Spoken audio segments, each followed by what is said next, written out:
भक्त का अहंकार। एक बार देवर्षि नारद ने भगवान विष्णु से पूछा, भगवान आपका सबसे बड़ा भक्त कौन है?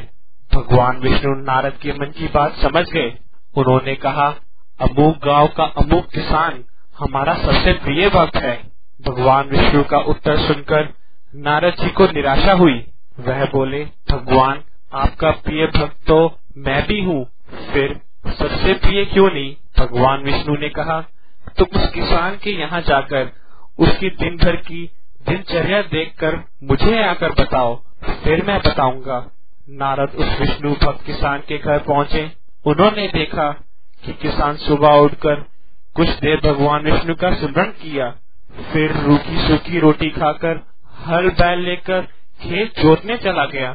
शाम को लौटा तो बैलों को चारा पानी दिया। उसके बाद थोड़ी देर के लिए भगवान का नाम लिया और रात को खाना खाकर सो गया। एक दिन उस किसान के घर रहकर नारद जी विष्णु भगवान के पास आए और उसकी आंखों देखी दिनचर्या के बारे में बताया।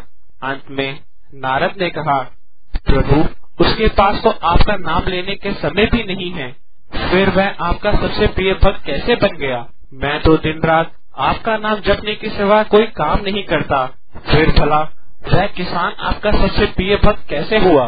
भगवान विष्णु उस बात को टालते हुए नारद को एक लबालब भरा अमृत कलश देते हुए कहा, देवर्षि तुम इस कलश को लेकर त्रिलोक की परिक्रमा करो, लेकिन ये ध्यान रखना कि इसकी एक बूंद भी छलकने ना पाए।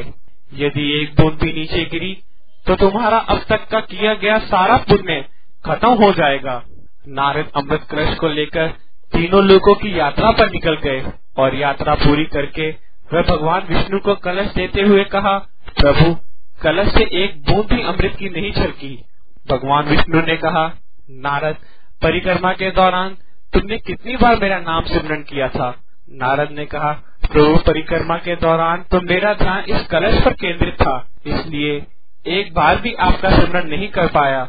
भगवान विष्णु ने हंसकर कहा, जब तुम परिक्रमा के दौरान एक बार भी अपना ध्यान कलश से हटाकर मेरे सिमरन नहीं कर सके, जबकि वह किसान अपने सभी काम करते हुए भी कम से कम 2 बार नियमित रूप से मेरा सिमरन करना नहीं भूलता, तो वह सबसे बड़ा भक्त हुआ या आप?